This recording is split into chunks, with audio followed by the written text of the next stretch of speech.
Deus. Louvado seja Deus, amém, meus irmãos? Eu queria saudar a amada igreja com a parte do Senhor, amém? Vamos começar este culto.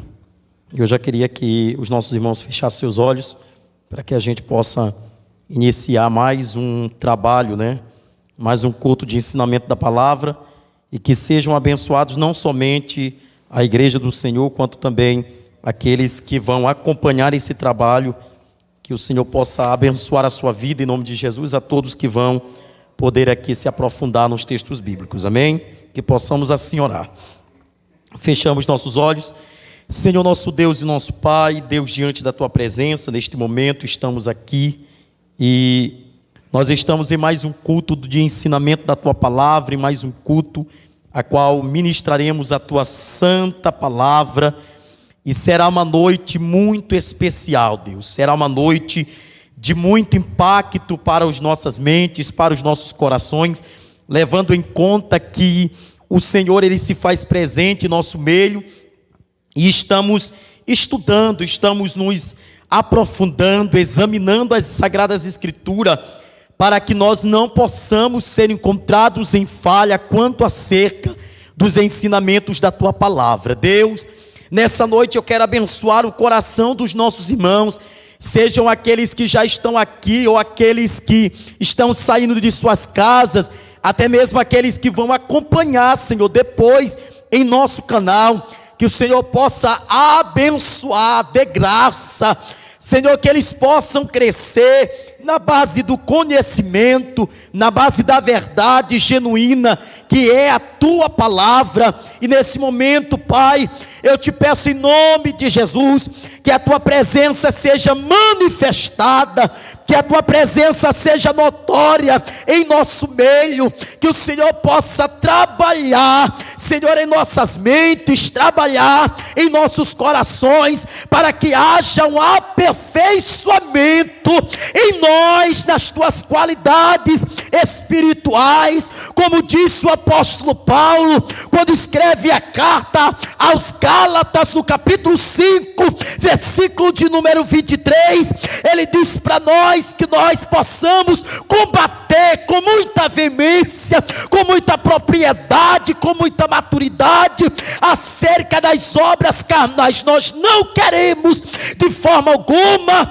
Senhor, as obras da carne, nós queremos os frutos do Espírito, sejam eles a longanimidade, sejam eles a paz, a alegria, Senhor, queremos todos os frutos do Teu Espírito em nós, porque precisamos, necessitamos, somos carecidos disso, Senhor, e mais uma vez estamos aqui reunidos. Deus, semana passada foi de uma profundidade grande, mas eu acredito que hoje será muito maior. Eu acredito que o que Deus reservou para esta noite é só para crente que gosta de ensino da palavra, é só para os irmãos que priorizam um culto como esse, que vai receber o que vai acontecer aqui. Deus, foi uma tarde de bênção, a qual o Senhor me fez mergulhar, Senhor, através do Teu ensino, e eu quero também que a igreja mergulhe, mas mergulhar não somente no raso, mas se aprofundar nas Sagradas Escrituras. Deus, abençoa este trabalho, abençoa, Senhor, ricamente os nossos corações, as nossas mentes, que possamos estar aqui para aprender uns com os outros, como diz as Tuas Sagradas Escrituras, que possamos aprender da Tua palavra. Então, abençoa este trabalho que já está se iniciando nesta noite, em nome de Jesus, amém. Louvado seja Deus, amém. Eu queria convidar a irmã Graça para estar louvando os 2 hinos congregacionais, amém? Que nós possamos estar nesse mesmo espírito, nessa mesma sintonia em relação a Deus, amém? A este culto, a este trabalho.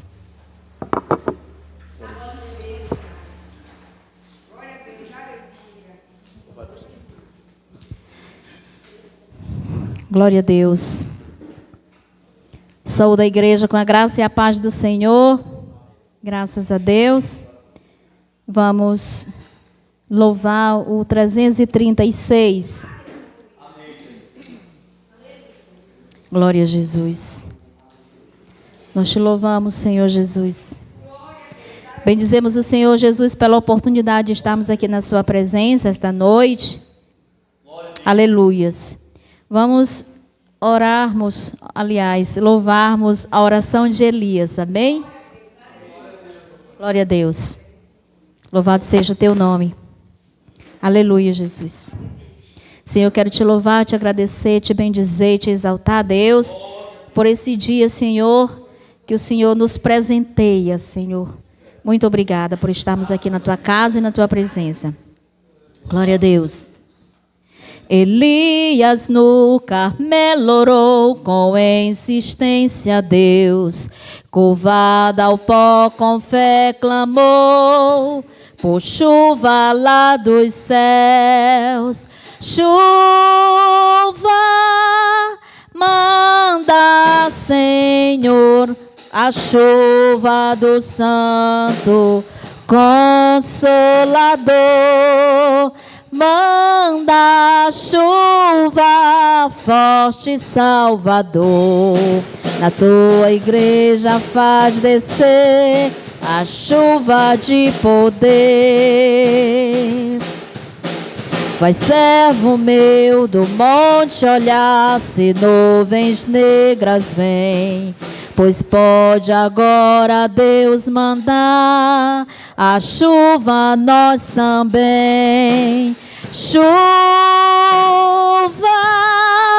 manda, Senhor, a chuva do Santo Consolador. Manda chuva, forte Salvador. Na tua igreja faz descer a chuva de poder. Uma nuvem surge com uma mão no horizonte além. Ao longe ouve-se um trovão, se muita chuva vem. Chuva,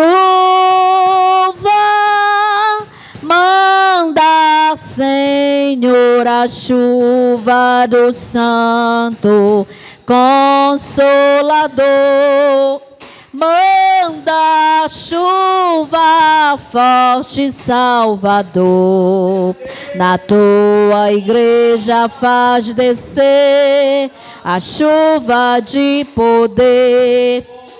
Ó crente frio, vai buscar a Deus em oração e a tua vida consagrar para receber a unção.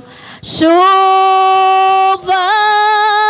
manda, Senhor, a chuva do Santo Consolador. Manda chuva, forte Salvador. Na tua igreja faz descer a chuva de poder. Aleluia, Jesus. Glória a Jesus. Nós te louvamos, Senhor Jesus, que a sua chuva, nós precisamos, Deus, dessa chuva, da chuva, Deus, da tua palavra. Glória a Deus. Vamos louvar o Senhor como o número 8. Cristo, o fiel amigo. Glória a Deus. Glória a Deus. Cristo Jesus é fiel amigo. Ele só. E nas fraquezas estás comigo. Ele só. E nas lutas de cada dia, Cristo nunca me deixa só, pois Ele é meu seguro guia. Ele só. Não há amigo mais nobre e digno. Não há. Nem mais humilde e mais benigno. Não, não há, não, não há. E nas lutas de cada dia, Cristo nunca me deixa só, pois Ele é meu seguro guia. Ele só ao pecador perdoar anela. Ele só, e pelos seus santos sempre vela. Ele só, e nas lutas de cada dia, Cristo nunca me deixa só, pois Ele é meu seguro guia. Ele só, aleluia. Deus em seu Filho se ha comprazido, dele só, mas sua glória me ha repartido, dele só, e nas lutas de cada dia, Cristo nunca me deixa só, pois Ele é meu seguro guia. Ele só, nele nós temos um firme guia. Nele só, a noite enche de alegria. Ele só, e nas lutas de cada dia, Cristo nunca me deixa só, pois Ele é meu seguro guia. Ele só, e nas lutas de cada dia, Cristo nunca me deixa só, pois Ele é meu seguro guia. Ele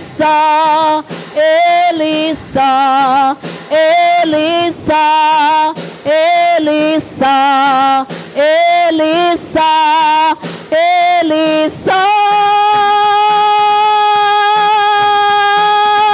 aleluia, Jesus. Obrigado, Senhor Jesus, pela oportunidade. Aleluia.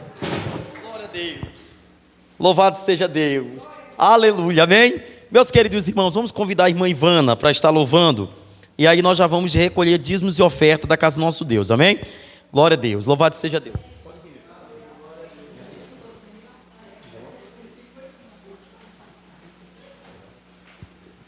Glória a Deus. Aleluia, Deus, poderoso. Aleluia, Deus.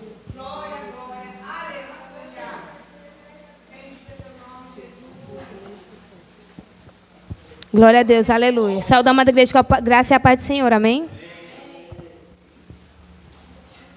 Aleluia, Deus. Aleluia.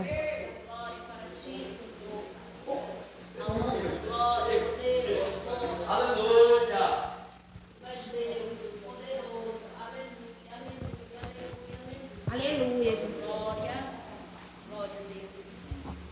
Aleluia. Glória a Deus. Oh, aleluia. Glória a Deus. Graças a Deus. Te louvamos, Jesus. Te adoramos. Bendizemos o teu nome. Aleluia.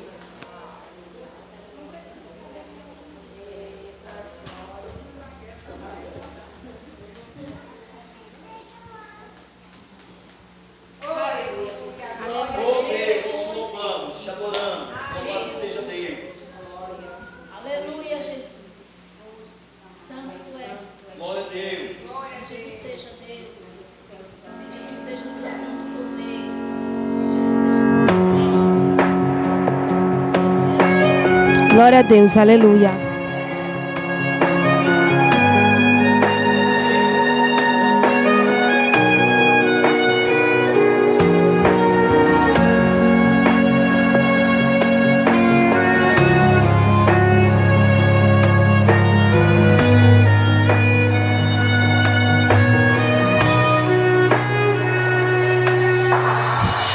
Tua história foi escrita para inspirar, cada detalhe da tua vida para preparar coisas maiores desenhadas pelas mãos de Deus. Ninguém entende os momentos que você passou. Enquanto muitos te julgaram, Deus te ajudou. Mas cada marca em ti deixada te ensinou. Quando você pensou, acabou a história, não tem jeito mais. Ele pegou em tua mão e disse que não deixa um filho só pra trás. E nos teus dias mais difíceis, Ele sempre lhe mostrou que esteve ali. E hoje você é o resultado dos dias nublados. Olha você aqui. Deus está te ensinando a ser forte. Nem tudo aquilo que é mal vem pra morte. É pra você crescer. É pra você crescer. Deus está te ensinando a ser forte. Nem tudo aquilo que é mal vem pra morte. É pra você crescer. É pra você crescer.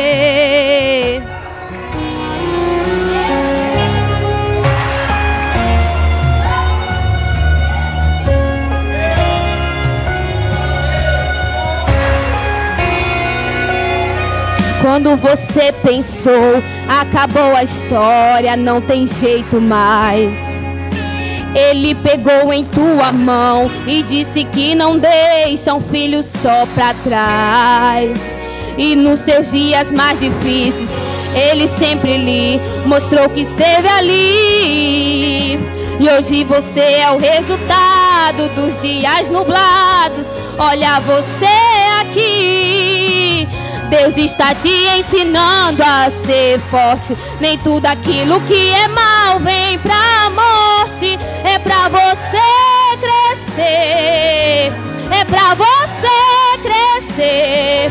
Deus está te ensinando a ser forte. Nem tudo aquilo que é mal vem pra morte. É pra você crescer. É pra você crescer. Deixa Ele te ensinar, deixa Ele lapidar a tua estrutura. Deixa Ele trabalhar, enquanto Ele te molda, de tudo Ele cuida. Deixa Ele te ensinar, deixa Ele lapidar a tua estrutura. Deixa Ele trabalhar, enquanto Ele te molda, de tudo Ele cuida. Deus está te ensinando a ser forte. Nem tudo aquilo que é mal vem pra morte.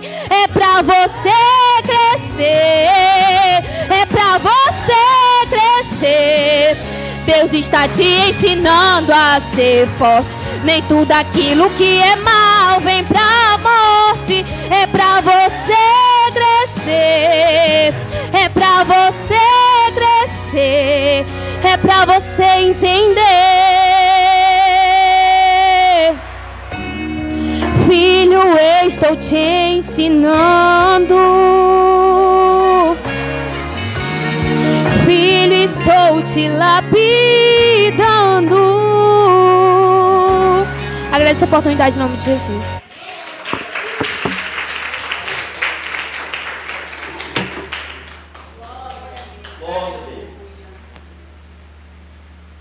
Louvado seja Deus. Convocamos aqui a nossa irmã Thaís para estar orando pelas ofertas da casa de Deus, amém?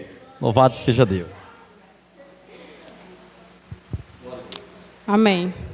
Senhor Deus, eu te agradeço, Pai, por estar aqui na tua presença, Senhor. Senhor, abençoa cada irmão que está aqui e contribuiu, Senhor, pelo pouco, pelo muito, Senhor. Eu te agradeço, Deus. Que Deus abençoe a vida de cada um, amém. Glória a Deus, amém? Meus irmãos, pode sentar aí. Glória a Deus, eu acredito, eu vou voltar a falar algo aqui importante para a igreja, tá bom? O crescimento espiritual, o crescimento, ele é feito assim, de processos como esse, né? Às vezes é uma oportunidade que a gente recebe, né, meio que indesejável, meio que despreparado, né, mas é a primeira vez e isso é importante, tá bom? Porque foi, minha irmã? Ou olha aí, tá vendo? Então Deus já estava confirmando, amém? Louvado seja Deus. E devagarinho a gente vai aperfeiçoando o ministério da nossa irmã, amém? Amados, vamos anotar esse tema de hoje, talvez aí para os irmãos que vão acompanhar pelo nosso canal. Talvez você pode achar um pouquinho escuro hoje o ambiente, mas é porque, como a gente está usando Data Show, a gente precisa escurecer um pouco mais o ambiente para que a gente possa ter a imagem mais ampla, ok? Vamos lá, amados, vamos lá, rapidinho. Eu vou esperar vocês logo deixarem a conversa, rapidinho, para a gente começar o nosso ensino da palavra. Anotem esse tema aí: os aspectos físicos e espirituais das perseguições contra a igreja e o evangelho. Vamos anotar o tema de hoje.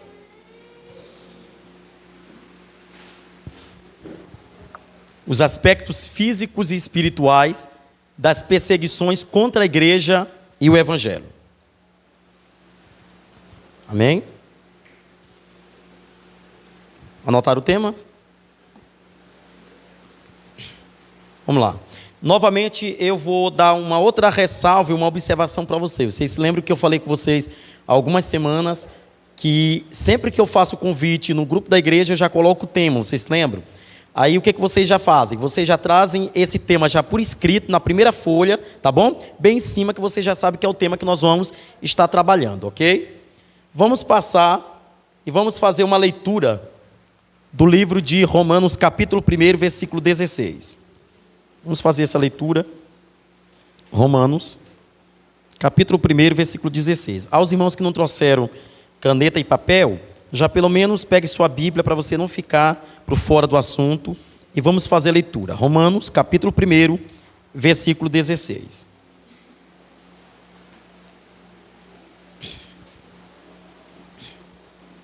Amém? Glória a Deus. Olha o que diz aí: não me envergonho do evangelho, porque é o poder de Deus para a salvação de todo aquele que crê, primeiro do judeu, depois do grego.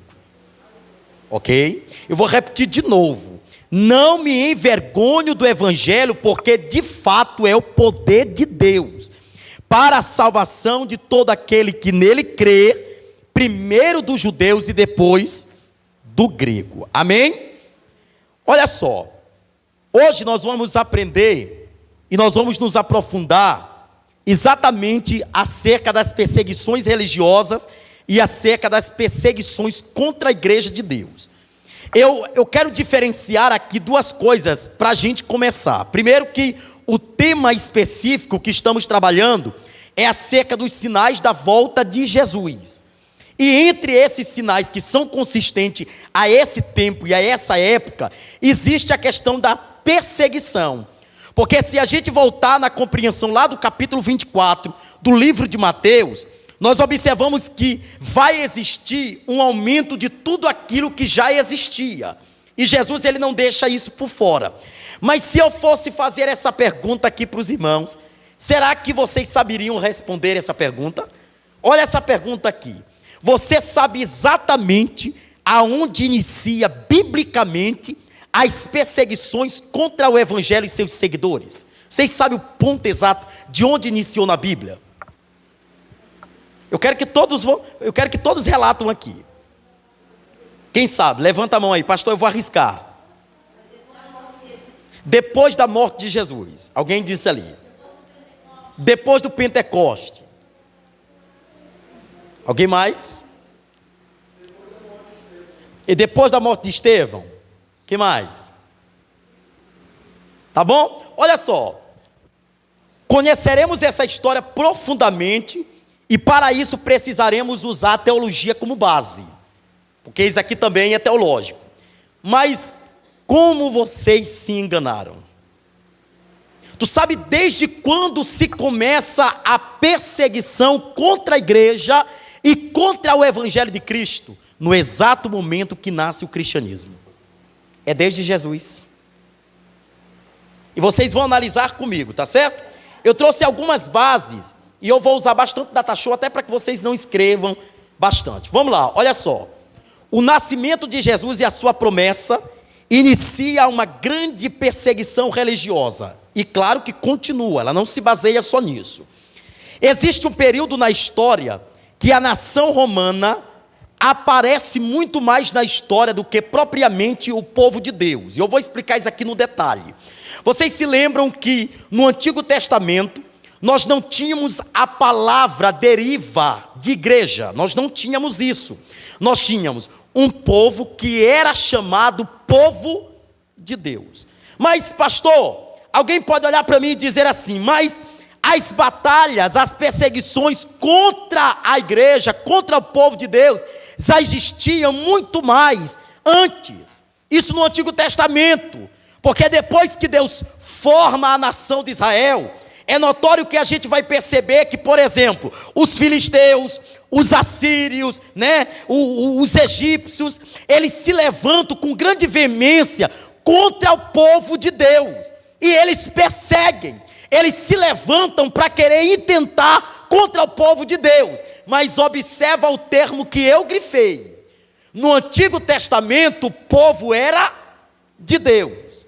No Novo Testamento nós temos o povo do cristianismo. Já não é mais utilizado este termo, povo de Deus. Nós já estamos falando do quê? Do povo cristão. E olha onde nasce isso, que eu quero pegar a base do livro de Mateus capítulo 24. Vamos abrir Bíblia. Volte aí, Mateus capítulo 24, vocês vão ver por que eu relatei isso aqui na profundidade. Mateus capítulo 24, versículo 1 e 2. Alguém lê para nós. 24, 1 e 2. E quando Jesus ia sair do templo, aproximaram-se dele os seus discípulos para lhe mostrarem a estrutura do templo. Jesus, porém, lhe disse: Não vedes tudo isto? Em verdade vos digo que não ficará aqui pedra sobre pedra, para que não seja derrubado. Certo, agora eu queria que vocês grifassem esta expressão: não ficará pedra sobre pedra, serão todas derrubadas. Pega aí e grifem na própria Bíblia de vocês. Continua, minha filha. E estando assentado no Monte das Oliveiras, chegaram-se a ele os discípulos em particular, dizendo: Dize-nos quando serão essas coisas, e que sinal haverá da tua vinda e do fim do mundo. Pronto, para bem aí. Olha só, o que acontece? Até antes do nascimento de Jesus, no capítulo 3 do livro de Mateus, nós observamos, e nós tratamos isso aqui já algumas semanas atrás, e nós dizemos o seguinte: existia uma promessa acerca desse Messias, que ele viria para o seu povo. A expressão que é utilizada no Antigo Testamento é o Emanuel, ou aparecido ou enviado de Deus. Mas detalhe, aquela expressão lá do Emanuel, ela só foi acreditada ou credibilizada somente pelo profeta Isaías, que creu. Quando você percebe que já tinha o povo que estava imperando, que era os romanos, nós observamos que a história, ela vai muito mais profundo do que a gente imagina. Por exemplo, o povo romano, ele já estava na história antes mesmo do cristianismo. Já existia o povo romano. Só que o povo romano, ele tem algumas artimanhas e algumas características que são características próprias, que vai fazer com que a gente observe alguns termos utilizados. Por exemplo, quando Jesus nasce, Jesus era uma promessa para o seu povo. Mas a Bíblia vai dizer o seguinte, que os judeus não creram. E eles não receberam Jesus como deveriam ter recebido. Agora vamos lá, que eu quero aqui frisar algo importante. Se Jesus era apenas uma promessa, por que Herodes temeu? E aí eu quero contextualizar essa mesma frase.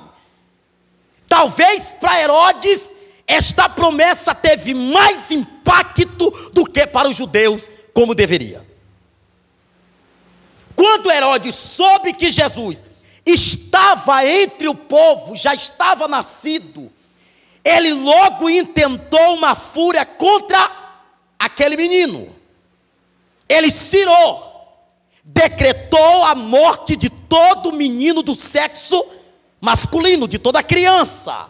Nós observamos o quadro e vamos iniciar a partir daqui. Olha só, ninguém falava desse termo cristianismo. Não se tinha esse termo até a vinda, até o nascimento de Jesus. Quando Jesus nasce, e aqui eu quero provar algo importante para você que está aqui e para os irmãos que vão acompanhar, o cristianismo é base do cristão na pessoa de Cristo. Não existe cristianismo sem Cristo. Então, quando a gente preza e a gente diz aqui, em vez de quando, olha irmão, prega o evangelho cristocêntrico, a gente está dizendo, pregue Jesus como sua base. Agora veja, a perseguição começa neste ponto aqui. Aonde, pastor? No exato momento que Jesus nasce. E eu demarquei algumas coisas aqui, eu mandei você grifar aí, não ficará pedra sobre pedra. E eu fiquei, não ficará pedra sobre pedra. O que Jesus estava falando? Para quem Jesus estava falando isso aqui? Porque eu já vi gente pregar e dizer assim, olha, quando Jesus se expressou dessa forma, Jesus estava dizendo assim, quando eu morrer e ressuscitar, este templo será destruído. Hoje eu vi que não tem relação com isso.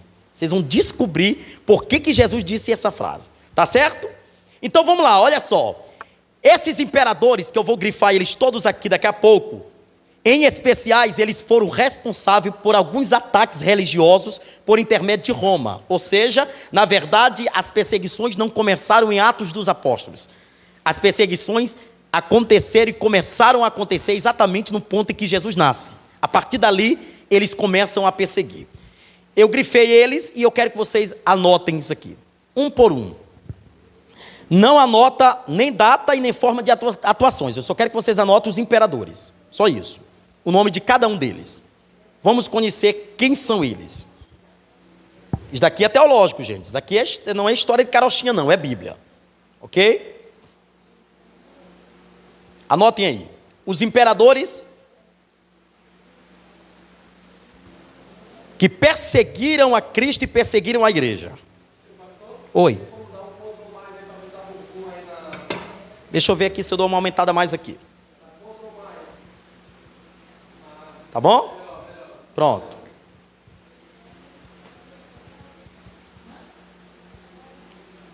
Deixa eu só dar uma saidinha aqui rapidão. Pronto. Isso aí. Anote aí. Aí nós temos aí como perseguidores, né?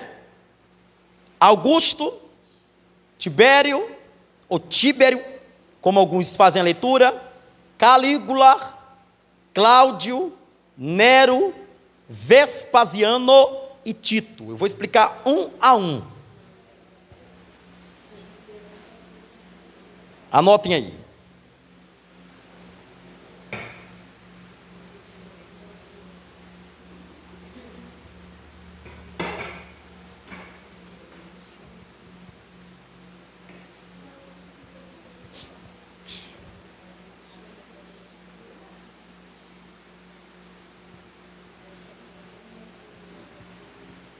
Ok?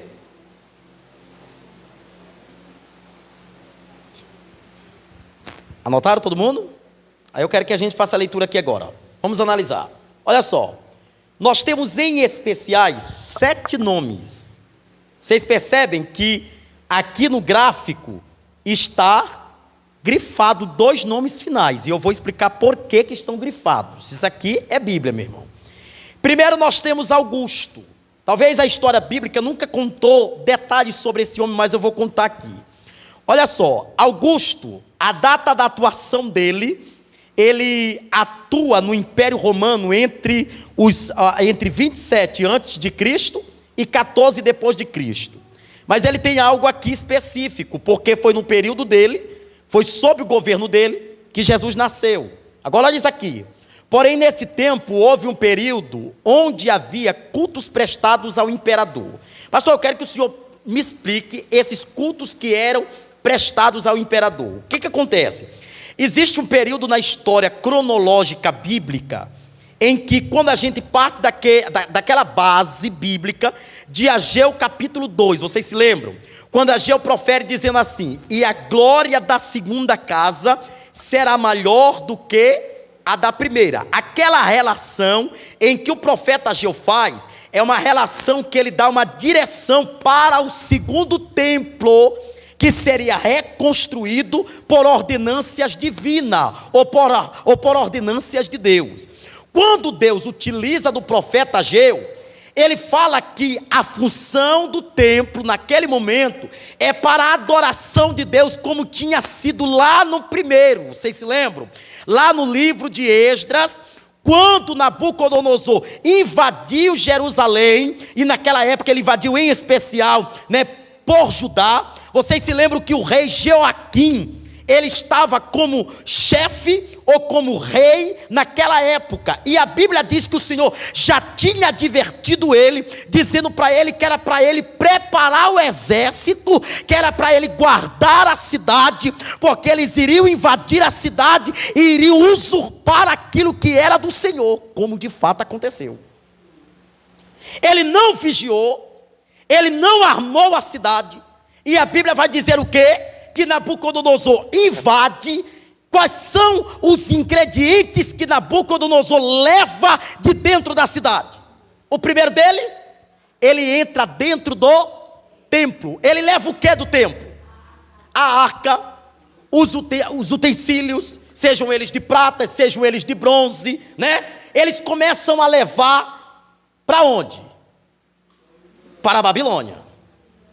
Agora, detalhe, vamos ver isso aqui no primeiro ponto. Vamos ver isso aqui. Se no primeiro ponto que nós estamos aqui em Esdras, Deus havia cobrado de Esdras, juntamente com os irmãos que tinham voltado e que não tinham ido, ou seja, me parece que tem um plano de fuga. Alguns são levados, outros voltam, outros ficam. Quem volta, Esdras é um profeta que eu digo que ele é muito particular, porque a mensagem dele é assim: gente, levantemos e reconstruímos o altar do Senhor.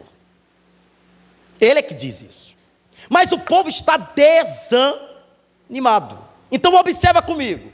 Se na primeira função o templo era para adoração a Deus, na segunda mensagem do livro de Ageu, Ageu profere o mesmo objetivo e a mesma finalidade do primeiro templo. É para a glória de Deus.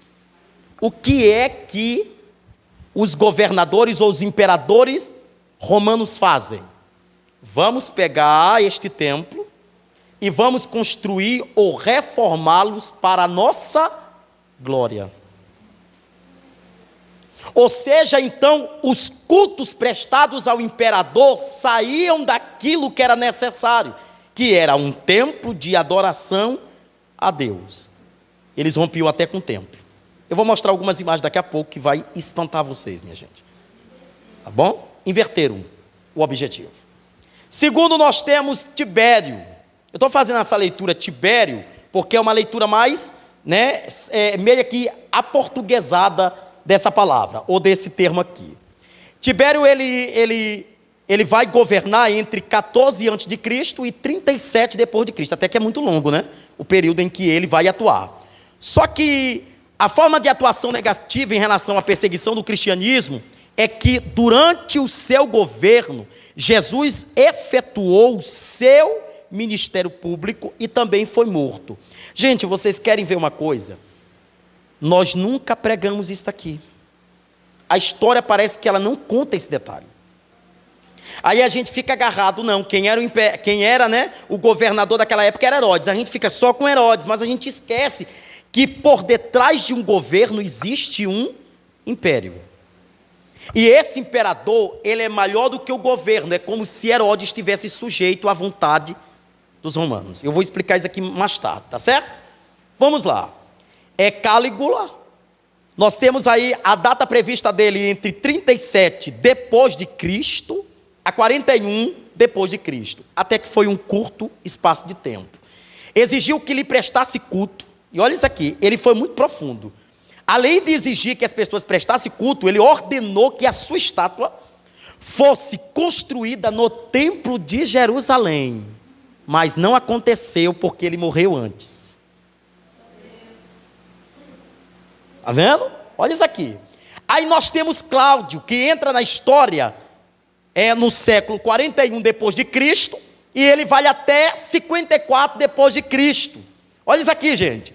Ele expulsou de Roma os residentes judeus, dentre os quais estavam Priscila e Áquila. Vocês lembram do texto? Priscila e Áquila. Aí qual é a forma que ele utiliza? Ele alegou distúrbio civil. O que é isso? Não tem identidade. É como se ele dissesse: ó, esse povo aqui, eles não são romanos, então não pode estar aqui. Se são judeus, tem que estar para fora. Vamos ler o texto? Vamos, que eu trouxe o texto. Atos 18, 2. Pronto, justamente. Ou seja, é meio que ele faz isso para que as pessoas comprassem a cidadania e o povo romano ganhasse com isso tudo. Pronto, justamente, corretíssimo. Isso. Atos dos Apóstolos 18, versículo 2. Vamos ler. Eu espero que todos estejam entendendo, até porque nós estamos apenas no começo. 18, 2. Olha o que ele diz aí. 18, 2. Ali encontrou um judeu chamado Áquila, natural do Ponto, que havia chegado recentemente da Itália com Priscila, sua mulher, pois Cláudio havia ordenado que todos os judeus saíssem de Roma. Está vendo como é tão verdade a Bíblia? Amém, gente? Agora nós temos Nero. Nero, ele vai governar, ele vai atuar entre 54 depois de Cristo e 68 depois de Cristo, até que um longo tempo, né? Ele perseguiu os cristãos, e provavelmente ele perseguiu apenas no território romano, ele não foi para mais longe. Agora ele diz aqui: sob o seu governo, Pedro e Paulo foram martirizados, foram mortos, eram cruéis. Aí você me diz, a perseguição não já começou de há tempo?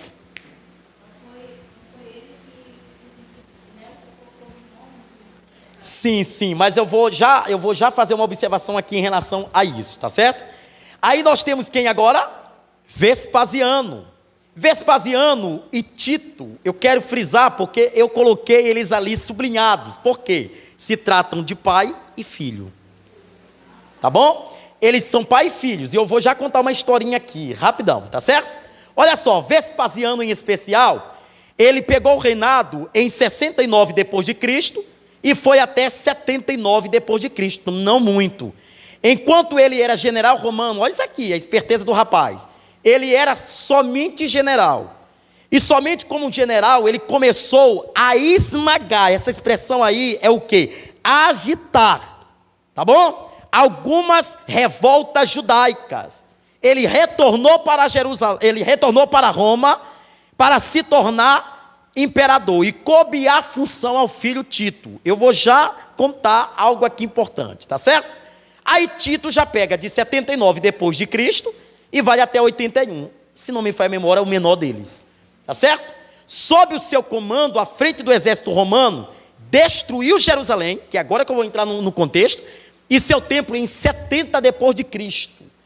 É muito provável que ele foi aquele que estava lá no livro de Apocalipse, quando houve aquela questão da perseguição aos cristãos, a qual João vai parar na ilha de Pátimos. Aí muita gente pode pegar Nero como imperador e confundir a data cronológica. Eu estou trazendo para você aqui a data cronológica adequada. É como se nós trouxéssemos Nero lá para cima, ou seja, ele não estava vivo quando aconteceu a escrita do livro de Apocalipse. Isso aqui, gente, eu estou trazendo fatos teológicos, por favor, tá certo? Não é fatos bíblicos, é teológicos. Porque pela Bíblia, é por isso que há essa confusão, irmão Tiago, em relação à nossa Bíblia para fato teológico. Por quê? Porque a teologia, ela trabalha com a precisão da cronologia. A Bíblia não, ela erra muito nesses pontos. Ok? Então, às vezes um livro está atropelado em relação ao outro, né, dentro da coleção, mas a teologia, ela explica em detalhe. Agora eu quero entrar nessa questão aqui. Tá certo? Vocês lembram lá daquele texto, do livro de Mateus 24? 2, o que ele diz? Não ficará pedra. Pronto, vamos lá. Vespasiano e Tito cercam a cidade e conseguem invadi-la. Olha isso aqui, o ataque. Vocês vão entender por que eu estou dizendo isso aqui. Eu vou mostrar esse livro, porque eu quero que vocês, em breve, tenham ele. Certo? As maiores batalhas da Bíblia. Quero que vocês tenham ele, tá bom? Ele está vendendo bem baratinho ele. Olha só, é porque não deu para me pegar a imagem, que eu queria mostrar a imagem aqui, mas não deu para me pegar. Olha o que eles estavam fazendo. Eu vou trazer bem amplo, para vocês verem como é que era a questão desta batalha aqui, deste ponto. Tá bom? Está bem aqui, tá certo? Vocês estão vendo aí incêndio, né? Fogo, tá bom? Um grande exército. Agora, olha esse detalhe em relação a isso aqui. Olha isso aqui. Olha quais foram as táticas que eles utilizaram. Eu vou explicar um a um. Eles utilizaram essas táticas. Não anote. Porque isso aqui não é muito importante, não. Eu quero que vocês analisem aqui. Eles usaram algumas táticas. Primeiro, a guerra psicológica.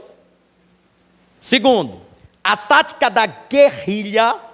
Terceiro, pombo sem asa. Muro anti-fuga. Torres de cerco. Fim da linha. E bate-estaca. Eu vou explicar um a um e eu não preciso que vocês anotem. Só olha para cá se isso aqui não é importante para o teu aprendizado. Guerra psicológica. O que eles estavam fazendo? Olha só. Os judeus apanhados, porque a batalha era entre quem? Romanos e os judeus. Os romanos, eles ficavam do lado de fora do muro. E os judeus estavam dentro do muro. Os judeus, eles queriam preservar o templo e as suas funções, e os romanos queriam possuir e expulsar os judeus que estavam dentro de Jerusalém. Vamos ver como é que eles fazem. Primeiro, os judeus apanhados ao lado de fora da cidade pelos romanos eram crucificados em lugares que todos pudessem ver. Olha o terror que eles estavam cometendo. Com o objetivo de minar a moral dos inimigos e a forçar a sua rendição. As cruzes funcionavam como um aviso macabro de que ainda estava por vir. Aí segura, que nós vamos aprender algo. Vocês se lembram como Jesus morreu? Ele morreu como? Pendurado em uma cruz. Mas espera aí. Como é que nasceu essa expressão cruz? Nesta batalha. Porque essa batalha aqui, ela acontece em 64 antes de Cristo. Vocês compreenderam isso aqui? Essa batalha, ela acontece em 64. Quando essa batalha, ela acontece, nós vamos fazendo algumas observações, que eles pegam as cruzes, que significavam um terror psicológico. Você imagina, aquele soldado em cima do muro, olhando o tanto de cruz que estava, e cada uma delas era um judeu morto. O que passava na mente de quem estava do lado inverso do muro? Eles são terríveis. Por quê? Um detalhe que eu quero chamar a atenção de vocês. Entre os romanos e os judeus existia uma forte diferença. É que os romanos, eles eram preparados para a guerra. Os judeus só sabiam orar. Aí eu pego o texto, para não ficar só nas minhas palavras. Gente, nós estamos aprendendo. Vocês se lembram quando eu disse para vocês, olha, quando Moisés estava sob a liderança do povo de Israel, Moisés acostumou o povo a ter a providência de Deus para tudo.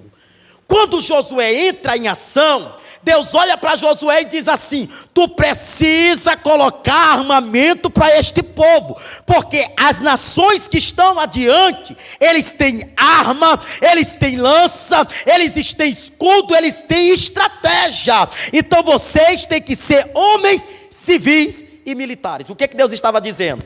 Para lutar em batalha, o crente precisa estar preparado. Eu acho que vocês estão compreendendo isso aqui.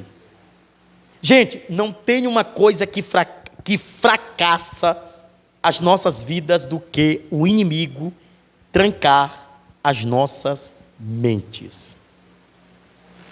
Se ele amedrontar a tua mente, o teu corpo, ele não reage. Porque psicologicamente, a tua mente, ela é a estrutura do teu corpo. Já dizia Tiago, o livro de Tiago, ele diz assim, olha, se o homem sabe governar a língua, então ele sabe governar todo o seu corpo. Se o homem, ele tem a mente centralizada em Cristo, então Cristo vai dominar todo o seu corpo. Lembram daquela velha frase mundana que diz que o vazio da mente, uma mente vazia, é a oficina de Satanás? É justamente isso. Porque quando a tua mente, ela não está preenchida por algo, então ela está vazia, e ela está precisando ser preenchida. E você tem que tomar muito cuidado. Por quê? Se o terror psicológico vem, quer ver? Eu vou dar um exemplo prático. Cadê as mães que estão aqui? Pronto. As vossas filhas, filhos, eles saem. De repente os seus filhos estão, por exemplo, na faculdade, ou no trabalho, ou em qualquer outro lugar. E de repente, dentro do teu bairro está tendo uma briga, né? E saiu o comentário que o bairro está dominado. Tá bom? Não, só um exemplo, eu estou dando só um exemplo, irmão, por favor. O que acontece? Como é que fica a tua mente como mãe? Pronto. O que tua mente reproduz? Olha, vai acontecer, já aconteceu. Ela não é verdade? A tua mente começa a produzir coisas que não é real. Te paralisa. Olha como é que eles estavam fazendo, pregando as cruzes e dizendo, nós vamos amedrontar eles. Quem é que estava no comando? Tito, lembra? Porque Tito era comandante, era ele que estava nessa batalha de frente. Agora o que ele pega? Ele usa a tática da guerrilha. O que é isso, meu pastor? Uma das formas encontrada pelos defensores de Jerusalém para responder às investidas romanas foi lançar contra-ataque relâmpagos. O que é isso? Eles utilizavam meio que alguns tonéis que eram escavados por debaixo da muralha para empunhar baixas severas aos seus inimigos, mesmo sem contar com as armas tão poderosas. Ou seja, ataque contra ataque.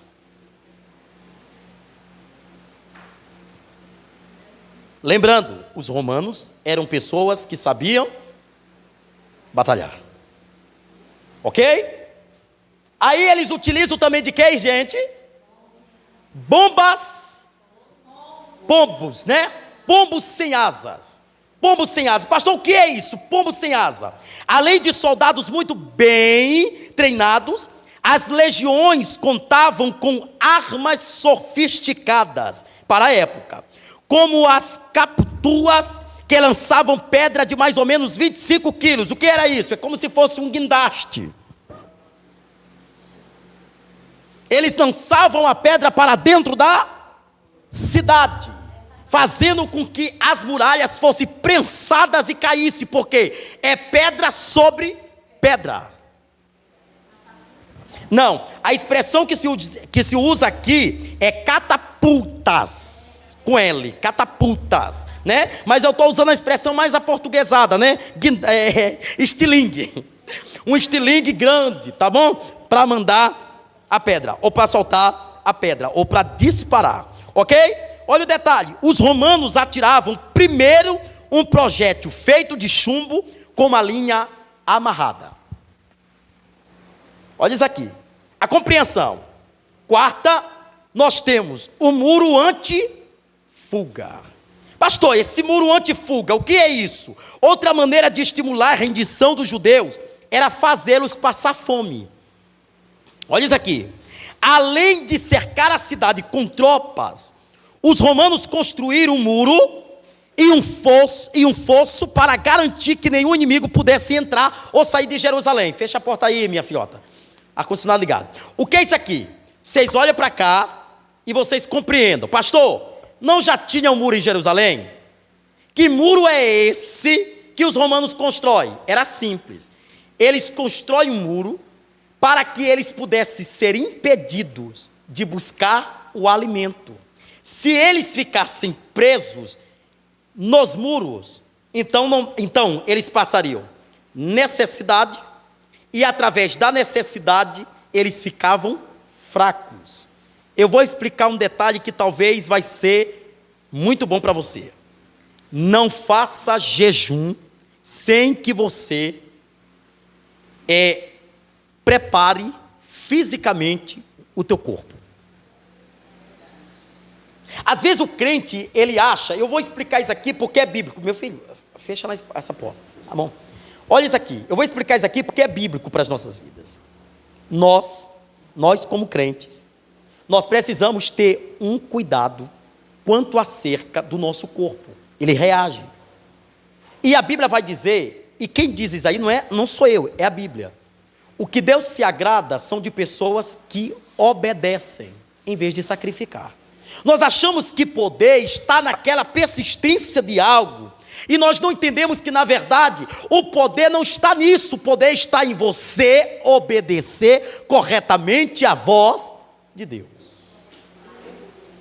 Aí, às vezes, a irmã, na emoção, no auge da emoção, vai lá, entra na batalha e diz: agora eu vou jejuar 21 dias no jejum de Daniel. Tu tem condição financeira para manter este jejum? Porque o jejum de Daniel é cobrável. E às vezes tem gente enganada. O jejum de Daniel era feito apenas com ingredientes que vinham da terra. Aí o crente às vezes não entende isso aqui, não compreende. Mas meu pastor, o senhor está dizendo para mim não jejuar? Não, ainda não. Eu estou dizendo para você preparar o teu corpo antes de entrar numa batalha. Prepare ele. Por exemplo, na semana que vem você vai entrar numa batalha, essa semana você se alimenta bem. Eu já vi gente desmaiando por falta de sabedoria para mostrar para o outro que ele está cheio do poder. Pronto. Corretíssimo.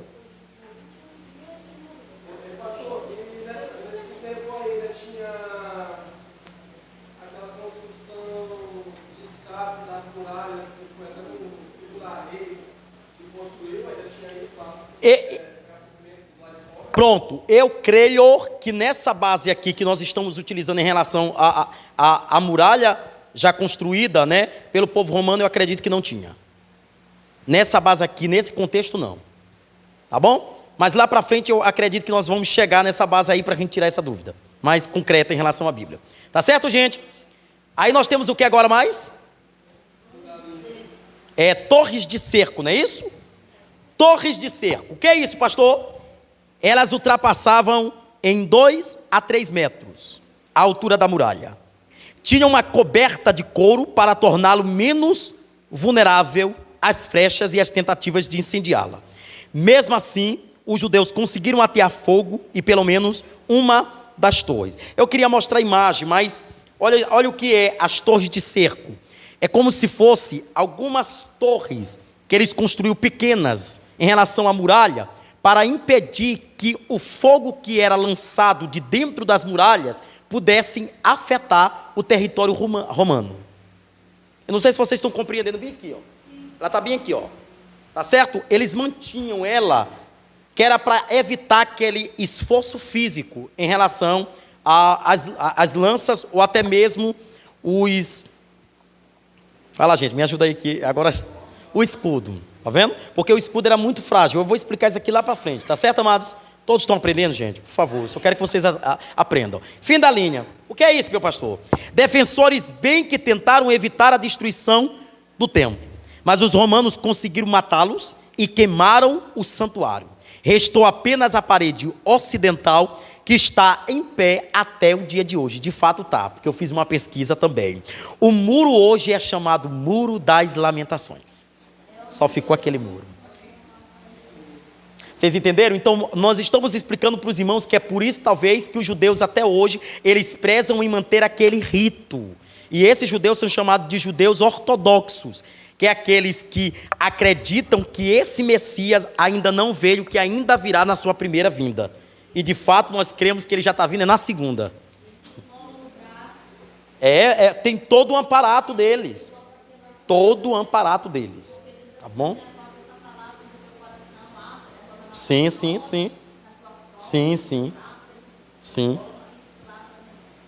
Corretíssimo. Tá bom, gente? Que bom, eu estou vendo que vocês estão aprendendo. E a última estratégia que eles utilizaram foi bate-estaca. Pastor, o que é isso daqui? O bate-estaca é como se fosse, gente, uma madeira, né, um pedaço de madeira grande, tá bom? E que ela tivesse como se fosse um lápis, não tem? A última parte dela era prensada bem fina, pontiaguda, pronto, essa é a palavra, correto. Pontiaguda, porque quando eles mandavam com vários homens, eles faziam isso aqui, ó, um movimento para quebrar as pedras, ok? Porque vocês sabem que pedra, quando está ajuntada com outras, vocês sabem que sempre fica uma brecha. Vocês sabem disso.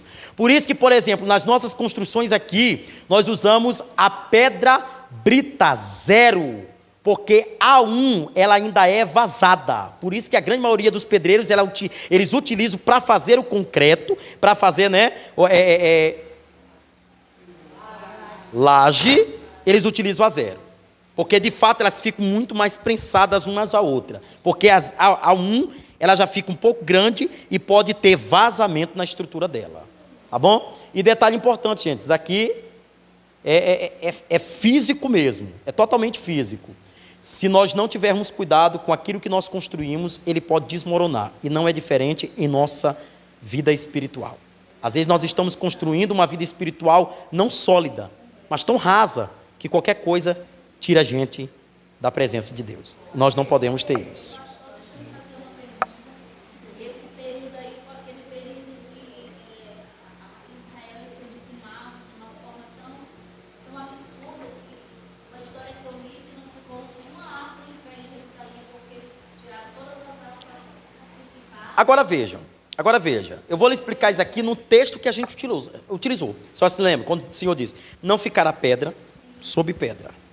Quando ele dá essa expressão pedra sobre pedra, ele está dizendo, a cidade toda estará em chamas. Como foi?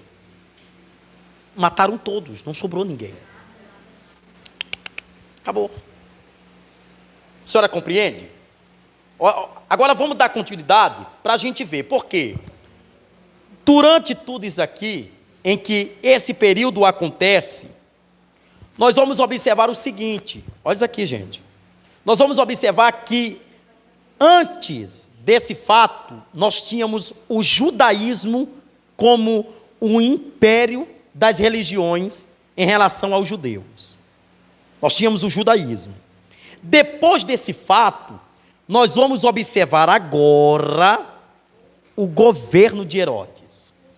Esse governo de Herodes, ele está estabelecido em algumas fases em relação à vida dele. Eu vou ler aqui porque eu quero que vocês compreendam. Não é para fazer anotação. Quando eu mandar vocês anotarem, é porque é importante. Certo, meu filho?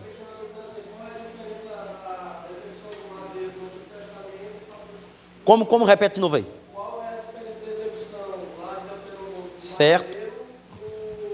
O Novo Testamento lá, que diz que a origem da cruz Sim. foi o novo. Mas Sim. aquela morte lá do madeiro, lá de Deuteronômio, era enforcamento, É porque assim, quando tu pega o Antigo Testamento, as formas que se utilizavam em relação às mortes, eram mortes mais como punição. essas punições, elas variavam. Muito se fala, e eu até estava observando isso hoje em relação a isso que tu está perguntando, muito se fala no Antigo Testamento de morte por enforcamento, pela questão da punição, porque quando tu pega o contexto daqui agora, em que tu vê a morte de cruz, tu começa a observar que na verdade não se tratava apenas de uma vergonha, mas na verdade se tratava de uma desonra, porque alguém que estava morto na cruz estava dizendo: olha, o teu império acabou, cerrou, tu fez o pior dos piores. Até porque no Antigo Testamento, né, a questão das mortes era algo que era diferenciado, porque para cada tipo de acusação que se fazia em relação a alguma pessoa, existia uma punição, e não era somente o enforcamento, né? Existiam mortes que vinham da parte de Deus em relação também ao seu povo. Então eu vou ficar mais nessa questão desse particular que se inicia, porque talvez, irmão Tiago, a gente tinha muito essa questão da morte de cruz e a gente nunca compreendeu de onde se partiu isso. E hoje, nesse culto, nós estamos aprendendo uma profundidade muito grande. Olha de onde vinha. Foram os romanos, e talvez por isso que eles mataram Jesus em relação à morte de cruz, para vergonha. Era um sinal, era um aviso que ele estava dando para os seus seguidores. O império dele acabou. Era uma vergonha, né? Era uma palavra de derrota para aqueles que o seguiam Jesus. Mas vamos ver aqui acerca de Herodes o Grande. E detalhe, ele utiliza esse termo, o Grande, para manipular, tá bom? Em relação a Jesus. Olha para cá, se achar o grandão. Vamos ver, olha isso aqui, gente. O grande é poder. O grande não é tamanho não, é poder. Mas também ele não deixava de ser grandinho, né? Mas vamos ver isso aqui, ó. Os romanos permitiram que os naturais da Palestina governassem o país sob o controle romano. Herodes o Grande foi um deles. E detalhe, Herodes o Grande não fazia parte exato do povo romano. Vocês vão ver isso aqui agora, tá vendo? O nome do pai dele é Antipater, tá certo? Ou seja, o seu pai, tendo chegado ao poder e contado com o favor dos romanos, porque lá era a questão dos favores, tá bom? O que ele faz? Ele lança o seu filho na carreira militar e política. Ele é espertinho. Se ele tem uma influência positiva dos romanos, o que ele pega? Não, então eu vou botar o meu filho aqui para entrar nesse negócio aqui e governar esse povo. Como de fato aconteceu. O Senado romano aprovou o reinado de Herodes, mas ele precisava obter o controle da Palestina. Ou seja, o que ele estava dizendo? Do lado daqui, os romanos, eu estou no privilégio. Do lado oposto, eu tenho os judeus, que são da Palestina, tá bom? E que precisa... Amor, dá um conserto aí nesse microfone aí rapidinho. Olha isso aqui, gente, ó. O Senado romano aprovou o reinado de Herodes, mas ele precisava obter o controle da Palestina. Peraí, deixa eu ir aí. Não, vocês vão desconcertar esse negócio comigo. Rapidão.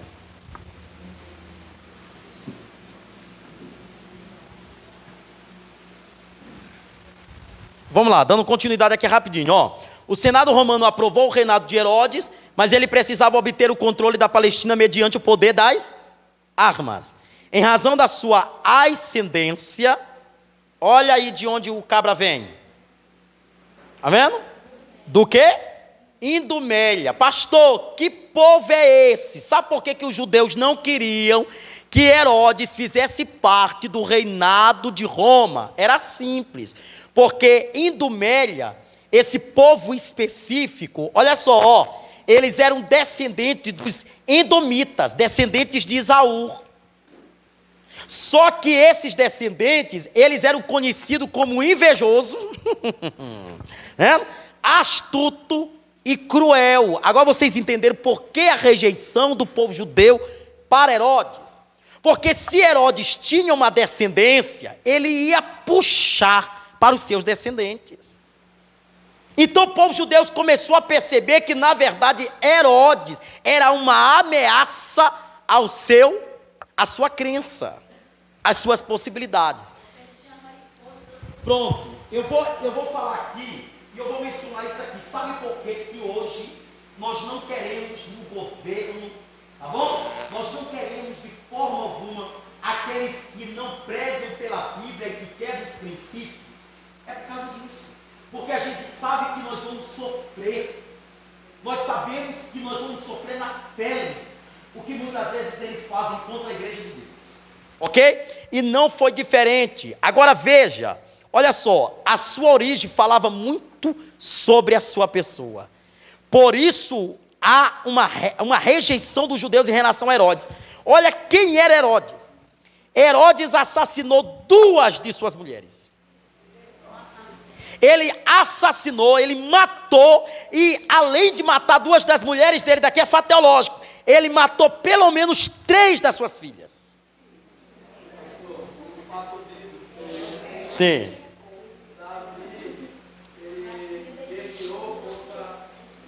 Sim, sim. Então, agora o meu ver assim pensando, se ele sabia que Jesus nasceu pela casa de Davi, veio uma rixa. Pronto. Ou seja, é 2 povos que estão guerreando contra uma promessa. É forte isso aqui, meu filho. Tá bom? Olha isso aqui. Augusto, lembra do imperador? Foi o primeiro imperador, vocês se lembram? Augusto, o imperador romano, se expressou dizendo assim, ó: é melhor ser um porco de Herodes do que um filho. Porque o que é que ele estava querendo dizer? Ele estava querendo dizer o seguinte: se pelo menos a gente ser um animal dele, ele não vai massacrar, ele vai alimentar. Mas se for filho, ele vai matar.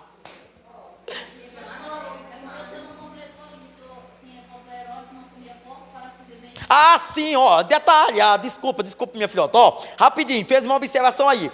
Herodes não comia porco, porque está aí na expressão bíblica, tá bom? Ele não comia porco, mas tu não sabe por que ele não comia porco. Sabe por que ele não comia porco? Simplesmente para agradar os judeus. A religião deles diz que não é para comer, né? Então não vou comer, que eu vou agradar eles. Olha para cá, que isso aqui é de Deus para a tua vida. Tem gente que vai querer fazer coisa para te conquistar, não porque ele crê no que tu crê, mas é só para usufruir de você. Pronto, falei. Como meu filho, como? Tinha muito, demais. Talvez lá para frente, eu vou até relatar sobre isso aqui, mas eu posso te garantir que esse povo que rejeitava a Cristo em relação à lei de Moisés, talvez eles foram os que mais influenciaram para Herodes estar no poder.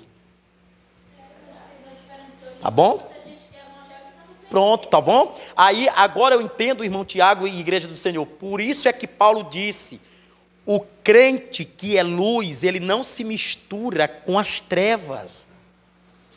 E as trevas são incomodadas. Claro. Aí tem irmã que quer negociar princípio para obter alguma pessoa em sua vida. Você não precisa disso. Não negue teus princípios. Amém, gente? Mas Deus está tratando ao nosso coração em relação a isso. Agora vamos ver por que Herodes, de fato, foi governador. Detalhe, Herodes não foi imperador. Herodes foi apenas governador. Vamos ver.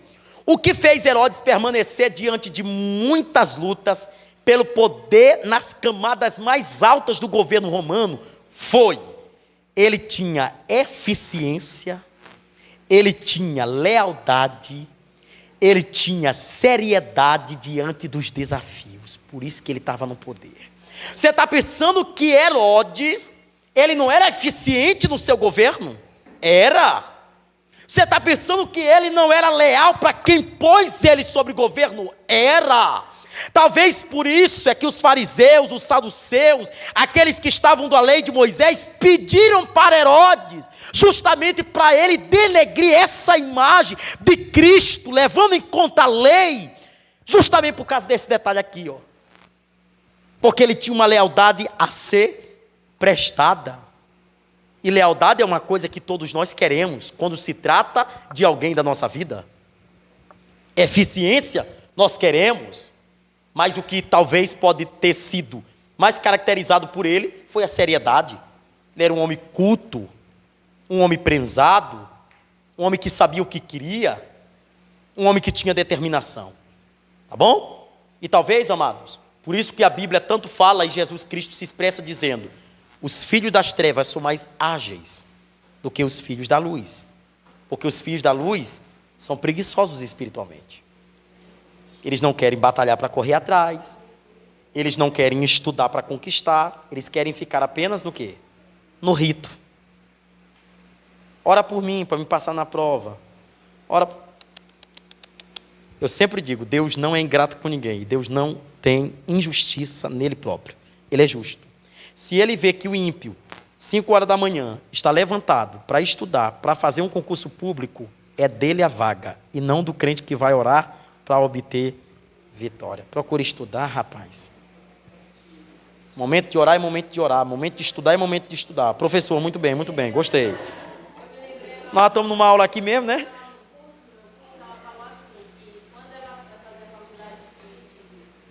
Sim, pedagogia. Aí ela tinha uma aluna que todas as vezes que tinha prova, Sim. por ela ser evangélica, ela ia só tipo, que na fé, como o senhor falou aí. E quando chegava no dia da prova, ela ia marcar pela fé, que ela orou, então ela achava que na hora tirava zero. Tá vendo? Minha gente, olha pra cá. Olha pra cá rapidinho. Oi, meu filho, pode falar. No governo de férias aconteceu exatamente isso, né? Do pessoal ali, dos fariseus, Justamente. ficar com inveja lá. Sim, sim. Mas é o que o senhor acha de pessoas que, como eles fizeram, eles levantaram uma multidão e aí começou um tumulto, Sim. e na Bíblia relata, tem gente que não sabia nem o que estava fazendo lá. Sim. Essas pessoas, elas são das trevas ou somente, vamos dizer, ignorantes perante as coisas? Porque tem muita gente, por exemplo, vai fazer negócio aí de... Protesto, né? Chega lá, rapaz, a pessoa chega lá e entrevista toda, e aí, o que você acha disso? Qual a sua opinião? Ah, tá aqui, Eu digo que as pessoas, na verdade, irmão Tiago, eu costumo dizer duas coisas em relação à mente humana. Tem um tempo que a gente está na ignorância, que esse tempo da ignorância é o tempo que nós não conhecemos. E existe o tempo da graça, que é quando você se liberta do tempo da ignorância, que você não sabia e você parte a conhecer. Eu digo que essas pessoas que estão num lugar que não sabem o que elas estão fazendo, são as curiosas. Aquelas vamos ver, né? Eu quero ver como é que vai ser esse negócio. E às vezes tem pessoas que estão lá mesmo, de fato, sem saber o que quer, o ideal, né? São as pessoas, eu acredito que sejam as ignorantes. Eu vou nesse ponto aí, em relação a essa observação. Amém, gente? Estamos aprendendo muito. Olha só, além da eficiência, da lealdade, da seriedade de Herodes, a administração de Herodes se caracterizava por 4 coisas importantes. Olha o que ele tinha em favor dele. Primeiro, polícia secreta. Só que, claro, eu tô colocando aqui essa expressão polícia para o nosso português hoje, tá certo? Porque naquele tempo, na verdade, se tratava de tropas. Era tropas, tá bom? Que faziam a averiguação de um espaço, de um lugar. Mas o que ele fazia? Para ele administrar e manter tudo regrado, ele fazia com que essas tropas estivessem ao seu domínio, ao seu dispor, tá certo? O que ele fazia com essas tropas? Ele mandava o toque de recolher, tá vendo? Ele ordenava isso aqui, ó. Aí o que ele fazia? Ele aprovava os pesados impostos. Aí o que ele fazia mais? Para ser bonzinho, ele distribuía cereais gratuitos em período de fome. O que era isso? Ele ficava no meio termo, não desagrado romanos, mas também no desagrado judeus. Manter a regra, entendeu? Manter todo o tempo. Aí, pronto, sabe por quê? Porque aí nós vamos resolver um grande problema. Talvez por isso é que Herodes sentiu-se a necessidade de agir quando Jesus estava vindo. Porque ele sabia que Jesus ia tumultuar. Como ele fez. Pronto. Como de fato Jesus fez, gente, não fez? Tumultuou a cidade toda. É por isso que talvez muita gente não gosta de ti. E olha que a tua cara também já não ajuda tanto, né? Mas não é só isso. Às vezes a gente faz até uma carinha de brabo, né? De zangada, aquela cor para mostrar seriedade. Mas não é isso não. É o que está em ti que incomoda as trevas. Compreenda isso. Às vezes tu chega numa casa, tem pessoas que ficam tão enrilhadas. irritada, né? Vai-te embora, vai. Não, o que tu fez? Não. Por quê? Porque tu é luz. Aí tu canta, tu louva, né? Não é verdade, amados? Amém?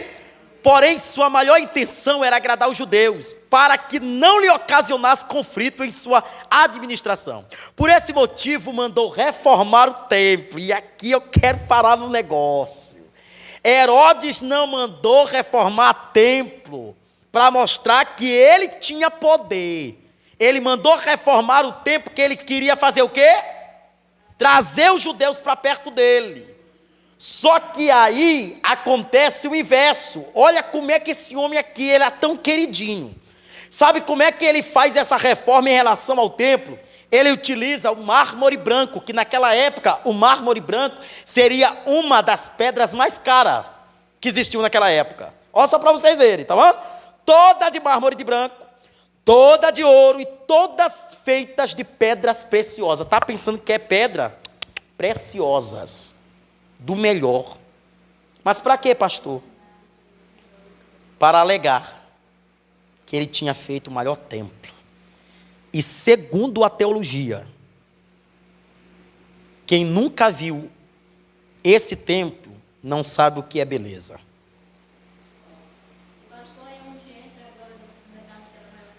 Pronto. Aí é o contexto que está errado. Porque o contexto de Ageu, da glória da segunda casa, que seria maior do que a primeira, era que esse templo pudesse ser usado para o benefício do objetivo dele. Só que o objetivo foi diferenciado. Porque vocês se lembram quando os discípulos chamaram Jesus e disse assim: Senhor, olha para este templo. Aí Jesus começa a falar sobre a sua vinda. Vocês se lembram? Ou seja, eles estão querendo impressionar Jesus com a formosura, com o esplendor do templo, com a magnitude do templo. Aí foi o que Jesus disse. Jesus olha para o templo e diz: não ficará pedra sobre pedra. Porque os conflitos após ia garantir que não havia estabilidade entre judeus e romanos. Não havia aliança. Amém, gente? Olha, meu povo de Deus.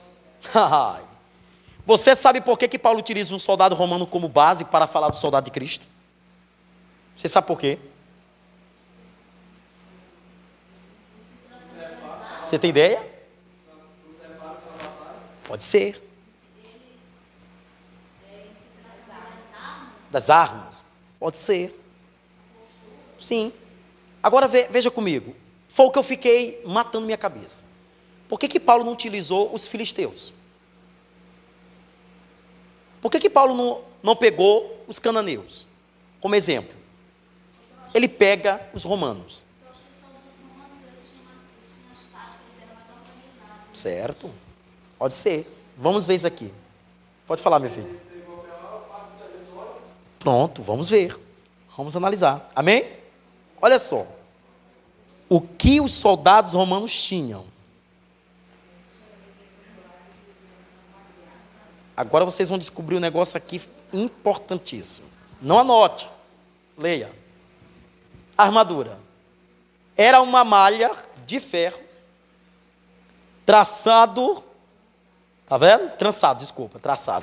Trançado que protegia o corpo do legionário. Essa palavra legionário é do soldado, ok? Que está no exercício. Em especial o tórax.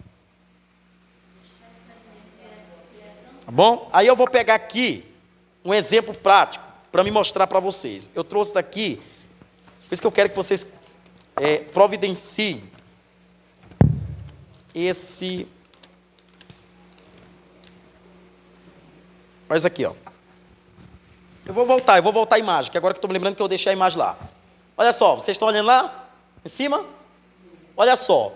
A palavra armadura, quando Paulo pega, você percebe que ele não dá uma ênfase para o que de fato seria a armadura. Porque essa armadura, ela cobria a grande maioria do corpo de um soldado. Olha onde está a armadura lá, ó. Ela cobre essa parte aqui, ó. Toda, ó. Você pode perceber aí, ó. Vendo? Ela era feita, vamos ver aqui, ó. Olha só. Ela era feita, tá bom, irmãos? Aí, nesse detalhe aqui importante, a gente observa que ela servia para golpes cortantes. Tá vendo? A infantaria rápida usava uma versão mais leve. Se vocês olharem para lá, vocês vão perceber que ela é feita de um material como se fosse um material prata. Só que um detalhe que me chamou a atenção em relação a isso aqui: a armadura era pesada. Tinha dificuldade de levar, não tinha? É por isso que você tem dificuldade de levar o Evangelho de Cristo. Claro que eu estou usando uma coisa física e utilizando de algo espiritual.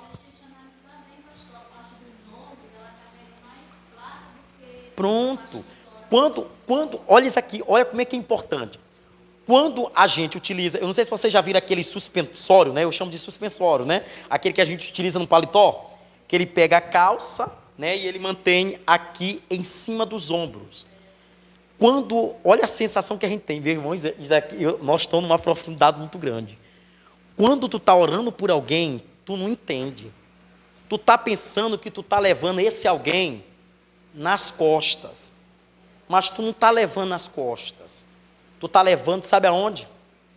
É no teu peito. Pastor, eu não entendi. O senhor falou uma coisa que não tem nada a ver no contexto. Eu vou lhe explicar. Quando tu faz o papel de intercessor, tu está dizendo: tudo que vai atingir a pessoa me atinge. É por isso que às vezes tu está orando por pessoas e a tua casa sofre reações e tu sofre fisicamente. Pronto, que é um campo de batalha. Pronto, que é um campo de batalha. Porque quando a senhora está no campo de batalha em oração por alguém, a senhora está tomando as lutas dessa pessoa. Pronto. Aí a senhora entendeu por que existe uma armadura espiritual para nós? É como se Deus dissesse assim: tudo que vai querer te atingir, vai atingir a armadura. Tu entendeu, irmão? Olha que profundidade. Tudo que vai querer te atingir, vai atingir o quê? A armadura de Deus na tua vida. Amém? Segundo, o que ele tinha? Vou voltar a imagem para você ver como é que era o capacete. Olha, o capacete era especial.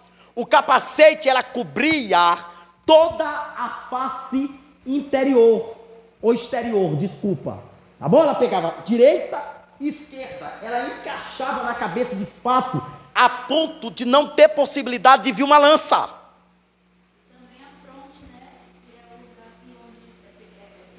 Pronto.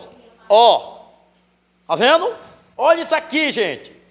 O capacete, o formado de cases. Porque na leitura lá, ou você pode ler cases, ou você pode ler cassis. Mas eu vou ler cassis. O formato de cassis, que era o capacete, como era chamado o vário bastante, no caso, era feito de bronze, que protegia também o pescoço. E tinha abas. Ok?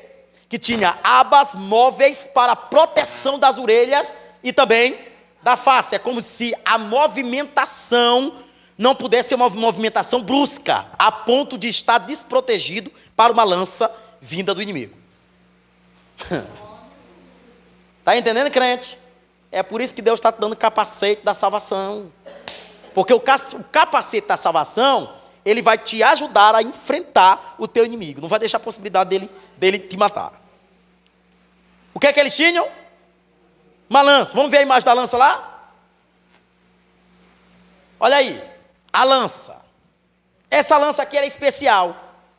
E aqui eu paro em algo importante em relação à lança. Por quê? Porque essa palavra, pelos romanos, era conhecido como pulim. Tá bom? Era enorme. Ou seja, era feita de 2 metros de comprimento. Era alta. Tá bom? Tinha 2 partes. Uma de ferro. Tá bom? A mais fina e pontiaguda. Essa era aquela lá da ponta, que era feita de ferro. E a outra de madeira, na qual a primeira era encaixada. O conjunto todo poderia pesar 5 quilos. Está vendo como era difícil para o soldado romano manter o posto?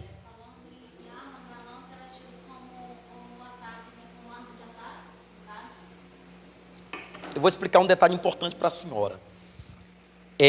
quando a gente percebe o livro de Efésios, capítulo 6, que a gente pega o contexto, a gente está vendo que se trata de duas coisas distintas. A gente vê que existem armas de defesa e armas de ataque.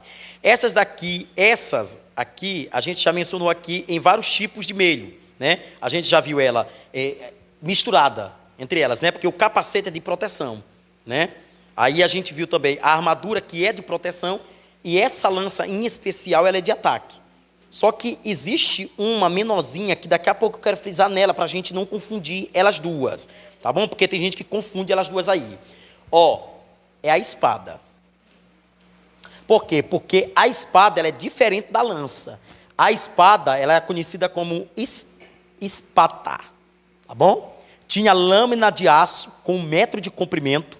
Como inimigos geralmente estavam protegidos pelas armaduras, o que eles faziam? Essas espadas, elas eram utilizadas geralmente para estocardas. Essa palavra ali que eu usei para corte, em relação a essa palavra, eu estou utilizando o seguinte: ela pode ser para ataque pessoal, quanto também para o alimento. Sabe por quê? Por que a gente prioriza falar sobre essa questão da espada? Porque o que acontece? Essa espada ela também servia para a alimentação deles. Pronto, tipo faca de corte. Agora eu tenho uma outra aqui que talvez serviria muito mais do que a espada, que também era o armamento deles, tá bom? Que era o famoso punhal. Esse punhal, aí vocês se lembram lá da imagem, que tinha uma bem aqui, ó, agarradinha aqui no peitinho dele, aqui na parte do tórax? Olha só, chamado de pugium, era uma faca com lâmina de aço cortante de 2 lados, usada principalmente no combate corpo a corpo, porque às vezes não era só a lança e nem só a espada, às vezes tinha que ser, tá vendo? Homem a homem, e servia para cortar o pescoço dos inimigos e para preparar também as refeições de pouco porte. Não, tu está aprendendo isso aqui, é só aqui, amados. Próximo, escudo, que era conhecido também como escutum. Era oval, com pelo menos 1 metro de diâmetro. Eu acho que eu errei aqui nesse ponto. Acho que eu esqueci, tá bom? Eu creio que eu esqueci essa parte bem aqui. Era alguma coisa aqui em relação a metragem e o diâmetro. Hein? É porque, na verdade eu posso me expressar aqui também, eu posso corrigir isso aqui. O que acontece? Em relação a esse escudo, a gente tem uma noção de um escudo como ele em forma oval, né? Porque esse oval aqui, ele é meio abatido nas partes inferiores, ele é meio abatido, porque quando a gente vê essa questão do escudo, a gente imagina ele todo, tá bom? Todo. Mas ele tem partes que são fundamentais. Aí ele era composto de 3 lâminas de madeira sobrepostas, com reforços de ferro no centro e também de bronze nas bordas, além do acabamento ser feito de lã e couro. Gente, era muito pesado. Tudo deles era pesado. Agora, quem já ouviu a expressão cingindo os lombos? Já ouviu? Mas o que é cingir lombos? A senhora sabia que toda a minha vida, até esse estudo, eu pregava dizendo que cingir lombos é costa. A imagem que vinha na minha mente era costa, gente. Cingir os lombos, não é verdade? Não vem, cingir lombos. Costa, mas olha a imagem. Nada mais é do que essa roupa que esse rapaz tá aí fazendo. É isso que é cingir lombo. Era pegar uma roupa bem preparada, bem amarrada, para não cair. Eu preguei errado a vida todinha. Hein? Caiu o quê, meu Deus? Olha aqui, gente, ele está amarrando a roupa. Por quê? Vocês não se lembram que as armas deles eram pesadas? Pronto, teria possibilidade das roupas caírem. Então o que eles faziam? Eles pegavam esse tipo de roupa, né, que cobria a cabeça. Só que eles preparavam fazendo isso daqui, por debaixo, trancando toda a parte deles. Isso é cingir lombos.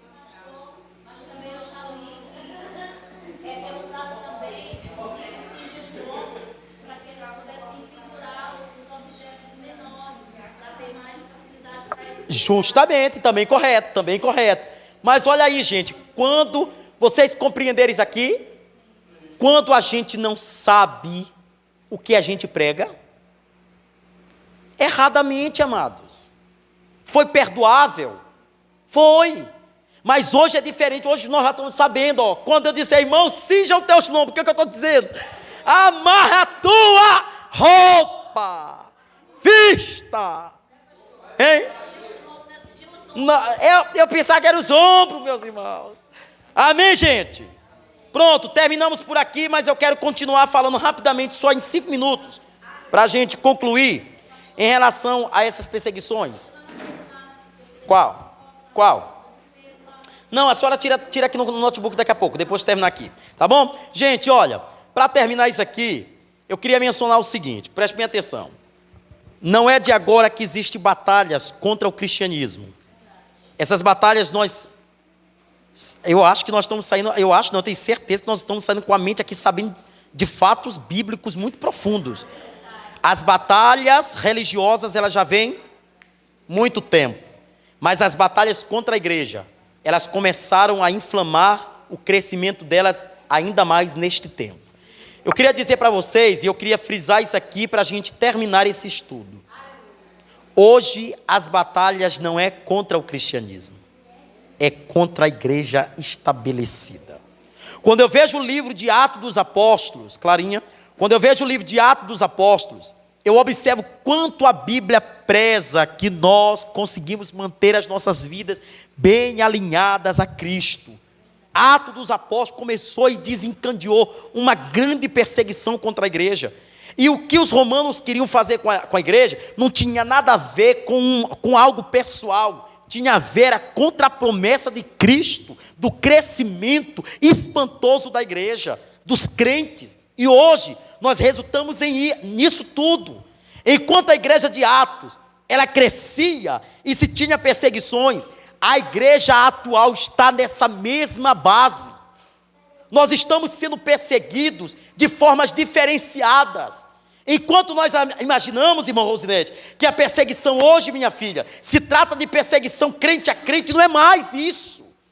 O diabo mudou as suas táticas. O que ele está fazendo? Ele está usando poderes. Ele está usando influências. Os homens lá de cima, que estão sobre nós como autoridades governamentais, é esses que ele tem tentado utilizar para denegrir, para acabar com a base do cristianismo. Ou seja, sendo manipulados, usados. Mas qual é o nosso papel? É continuar preservando os princípios, ainda que isso não atinja a humanidade inteira, mas que atinja o nosso coração e a nossa casa e a nossa família, porque é por lá que Deus quer começar. Então, amados, eu quero terminar dizendo, o diabo conhece a igreja, e por conhecer tão bem a igreja, o diabo ele é esperto. Antigamente ele desviava a crente para se ter o quê? Falatórios. Fulano era crente, desviou, né? Hoje não. Ele está matando os crentes sentado no banco da igreja. Ele até permite muitas vezes que a gente venha, mas ele quer matar essa palavra que está sendo pregada. Aí o que ele faz? Não ouça, não entenda. Isso não entenda nadinha, deixa ele falando, para ti não entender. Porque nós vamos perder tempo aqui, se você não entender o que está sendo mencionado aqui. E hoje, amados, hoje, vocês, os que vão acompanhar em casa, porque não é só para nós esse conhecimento, eu acredito que muita gente vai mudar de mentalidade a partir desse estudo. Tanta gente, eu mudei, irmãos, mudei. Eu comecei a ver que é mais profundo do que eu pensava. Está sendo muito profundo em relação a isso aqui. E eu quero que próxima semana a gente dê continuidade e a gente aprenda muito mais do que a gente aprendeu hoje. Eu só quero que vocês não esqueçam. Eu quero ver vocês aqui na próxima quarta-feira. Amém? Em nome de Jesus. Amém? Vamos orar nesse momento. Oi, meu filho. Sim. O jornalista famoso, está comentando lá sobre a situação do Brasil de as autoridades. Sim, sim. E aí ele está falando assim, sobre os negacionistas, por exemplo. Certo.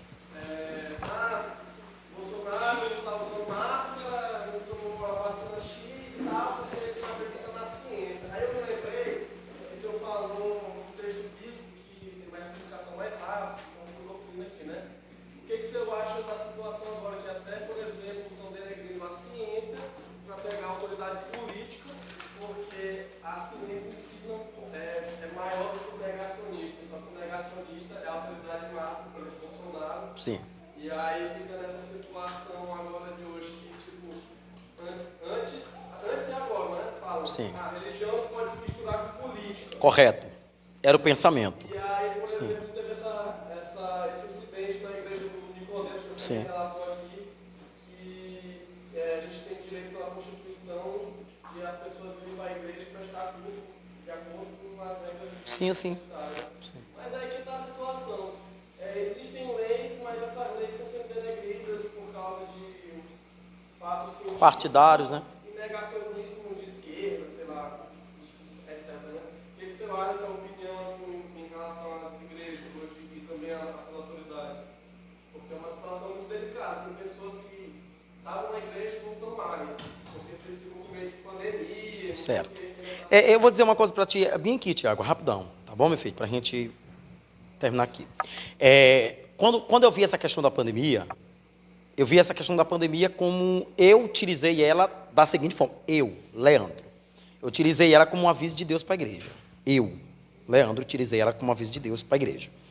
Agora veja, enquanto a gente tinha o começo da pandemia, nós tínhamos uma regra a ser estabelecida pela questão da saúde.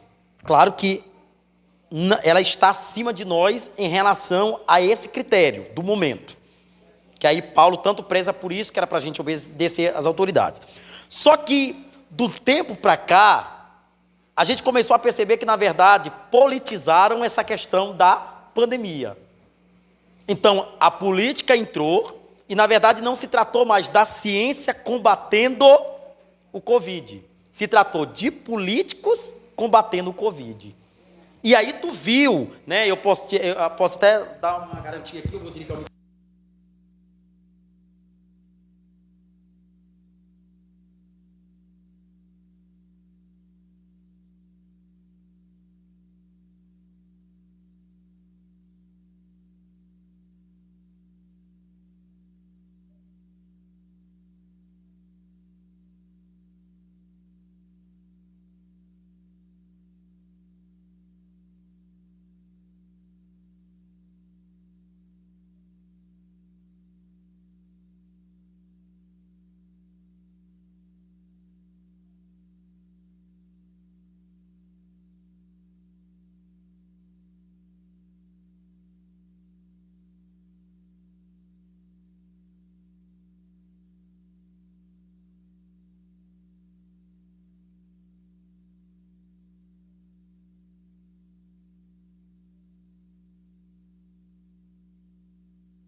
E tu sabe, né, que o nosso mestre, né, Osiel Gomes, né, que é o nosso mestre, nosso mero professor, e ele disse uma frase muito, muito interessante quando ele disse política e religião. Ele disse que o nosso papel é votar. Mas o papel da igreja é conhecer os detalhes daquele que vai ser candidato. Se nós não ouvirmos o que eles têm para a gente em relação à comunidade, em relação à sociedade, como é que nós vamos poder votar? Então aí é preciso em relação a isso. Para concluir, sim. Eu acho que a gente sabe que tudo tem o dedo do sistema no meio. Sim. Então eu acho como existe um lado que quer o caos, o outro quer consertar para não deixar. Então eu acho assim que toda essa falta esse negócio de combustível que está faltando, eu acho que isso aí tem o dedo daqueles que querem, sabe, mexer mais assim para tornar as coisas mais difíceis para nós. Eu penso que tem o dedo deles por trás dessa situação. Sistema. Porque quando falta do combustível, pastor, como é que vai chegar o alimento?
E esse Brasil tem jeito. Vote Leandro 12. Você vai ver como o Brasil vai andar. Amém? Fiquemos de pé, em oração. 2027, amém? Deus. Glória a Deus. Deus, obrigado por esse culto maravilhoso. Nós não temos palavras para expressar o quanto nós somos agradecidos.